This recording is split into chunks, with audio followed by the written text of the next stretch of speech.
దళిత వాడలు, గిరిజన కాలనీల్లో నెలకొన్న సమస్యలను వెంటనే పరిష్కరించాలని డిమాండ్ చేస్తూ ఈ నెల 24న నిర్వహించే చలో కలెక్టరేట్ కార్యక్రమాన్ని జయప్రదం చేయాలని సిఐటియు మండల కార్యదర్శి చల్లకొలుసు మల్లికార్జున పిలుపునిచ్చారు.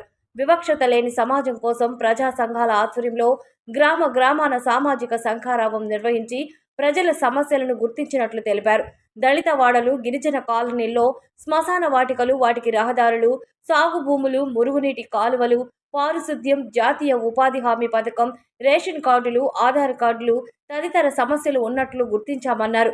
ఈ సమస్యలపై ఇప్పటికే సచివాలయాలు, తహసీల్దార్ కార్యాలయాల్లో వినతి పత్రాలు అందించినప్పటికీ పరిష్కారం కాలేదని పేర్కొన్నారు. సమస్యలను వెంటనే పరిష్కరించాలని డిమాండ్ చేస్తూ గ్రామాలు, పట్టణాల్లో ర్యాలీలు నిర్వహించినట్లు తెలిపారు. 24వ తేదీ సోమవారం ఉదయం 10 గంటలకు నెల్లూరు గాంధీ బొమ్మ వద్ద నుంచి కలెక్టర్ కార్యాలయం వరకు ర్యాలీ నిర్వహించి అనంతరం ధర్నా చేపడతామని మల్లికార్జున తెలిపారు. జిల్లా వ్యాప్తంగా ప్రజలు తమ సమస్యలను అర్జీల రూపంలో తీసుకొచ్చి చలో కలెక్టరేట్ కార్యక్రమంలో పాల్గొని విజయవంతం చేయాలని పిలుపునిచ్చారు. మల్లికార్జున, నేను సిఐటియు మండల కార్యదర్శి పిచ్చిరెడ్డిపాళెం.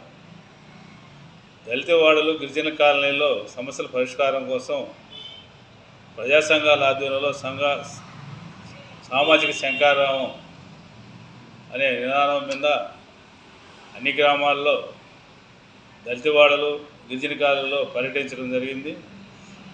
ఈ పర్యటనలో అక్కడ నెలకొని ఉన్న సమస్యల్ని అన్నీ గుర్తించడం జరిగింది. ప్రధానంగా అక్కడ కొన్ని గ్రామాలకి శ్మశాన వాటికలు లేవు, కొన్నిట్లో శ్మశాన వాటికలు రహదారులు లేవు. ఇవేగాక గ్రామాల్లో ఆ దళితవాడల్లో డ్రైనేజ్ సమస్య ప్రధానంగా. వీటన్నిటితో పాటుగా ఇళ్ల స్థలాలు సమస్యలు ఉన్నాయి. దీంతోపాటు కొద్దిమందికి రేషన్ కార్డులు లేవు, కొద్దిమందికి ఆధార్ కార్డులు లేవు. ఇవన్నీ కూడా ప్రభుత్వం వెంటనే పరిష్కరించాలని గత వారం రోజుల నుంచి ప్రాధాన్యతలు ర్యాలీలు నిర్వహిస్తాము. ఈ నెల 24 సోమవారం నాడు నెల్లూరు గాంధీ బొమ్మ నుండి కలెక్టర్ కార్యాలయం వరకు భారీ ర్యాలీ నిర్వహించి అక్కడ ధర్నా నిర్వహించి ఈ సమస్యలను పరిష్కరించాలని కలెక్టర్ గారితో రాయబార కార్యక్రమం ఉంటుంది. ఈ కార్యక్రమానికి జిల్లా వ్యాప్తంగా అన్ని గ్రామాల నుండి ఈ ప్రజలు తమ సమస్యలను అర్జీ రూపంలో తీసుకుని వచ్చి పాల్గొనవలసిందిగా కోరుతా ఉన్నాం. Please subscribe SS News AP.